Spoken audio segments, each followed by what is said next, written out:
दिल्ली आज एक ऐसे मोड़ पर खड़ी है जहां हवा में सांस लेना भी एक चुनौती बन चुका है। सुबह उठकर खिड़की खोलते ही जो धुंध दिखाई देती है वह असली कोहरा नहीं, बल्कि हवा में घुला हुआ जहरीला धुआं है।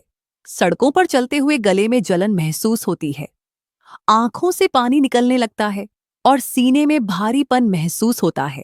ऐसा लगता है जैसे पूरा शहर एक अदृश्य धुएं की चादर में लिपट गया हो।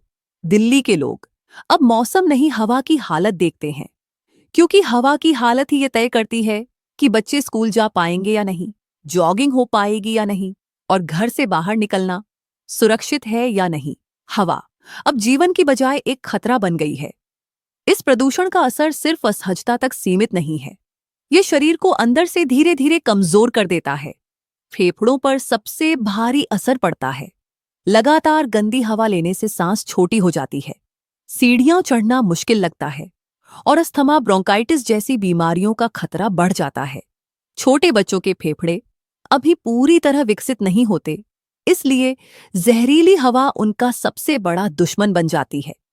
दिल पर भी प्रदूषण का बुरा असर होता है। दिल की धड़कन तेज होना, ब्लड प्रेशर बढ़ना और हार्ट अटैक का खतरा बढ़ जाना अब आम बात हो गई है। गंदी हवा रक्त नलियों को भी नुकसान पहुंचाती है।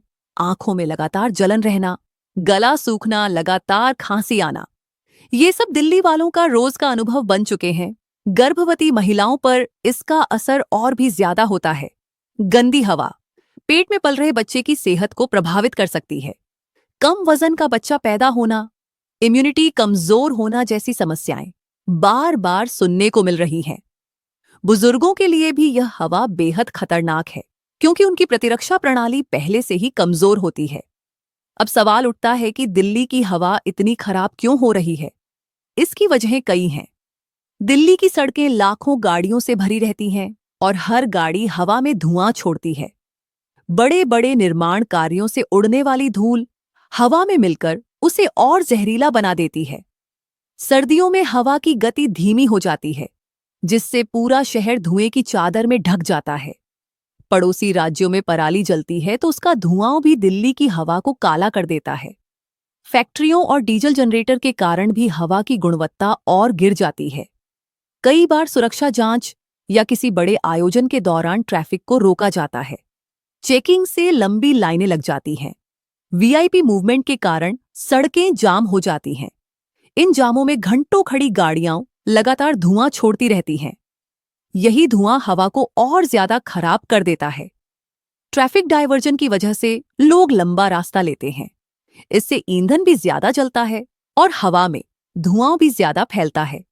कुछ जगहों पर भारी जाम लगने से हवा में जहरीले कणों की मात्रा अचानक बढ़ जाती है। दिल्ली की हवा धीरे धीरे एक खामोश कातिल बन चुकी है।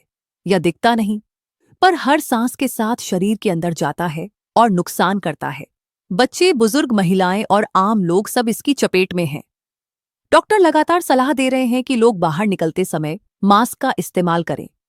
जरूरत हो तभी बाहर जाएं और घर में हवा की सफाई का ध्यान रखें।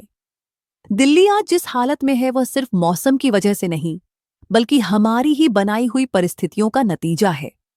धुएं से भरे आसमान को देखकर लगता है कि अगर अभी भी कदम नहीं उठाए गए तो आने वाला समय और भी कठिन हो सकता है। शहर को साफ हवा लौटाने की जिम्मेदारी सिर्फ सरकार की नहीं, हर नागरिक की है। दिल्ली का आसमान कभी साफ हुआ करता था, पर आज उसमें सूरज भी धुएं की परतों के पीछे छिप जाता है।